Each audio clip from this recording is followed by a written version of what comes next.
عورت پہ ہاتھ اٹھانا یا گالیاں دینا، اس کے ماں باپ کو گالیاں دینا، یہ تو جانوروں کا کام ہے، انسانوں کا کام تو نہیں ہے۔ عورت بھی کوئی ذات ہے جس سے لڑا جائے، وہ غصے میں بھی آئے تو کمزور ہے، کمزور سے درگزر کرنا ہی انسانیت ہے۔ میرے نبی نے فرمایا شریف آدمی بیوی سے دب کے چلتا ہے اور کمینہ آدمی بیوی کو دبا کے چلتا ہے۔ تو میں کمینہ بن کے نہیں رہنا چاہتا، میں شریف بن کے رہنا چاہتا ہوں۔ گاما پہلوان پنجاب والوں نے سنا ہوگا، بہت بڑا رستم تھا، وہ پارٹیشن کے بعد پاکستان آ گیا لاہور، تو سبزی لے رہا تھا تو پاؤ تاؤ پہ کوئی ہو گیا جھگڑا، تو وہ دکاندار کے پاس گلاس، اس نے گلاس اٹھا کے مارا گامے کو، اس کے یہاں لگا، خون نکل آیا۔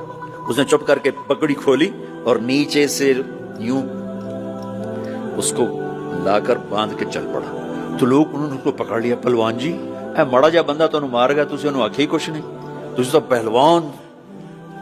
کہنے لگا ماڑے نو مار دیاں شرم ہوتی ہے، وہ کہنے لگا کمزور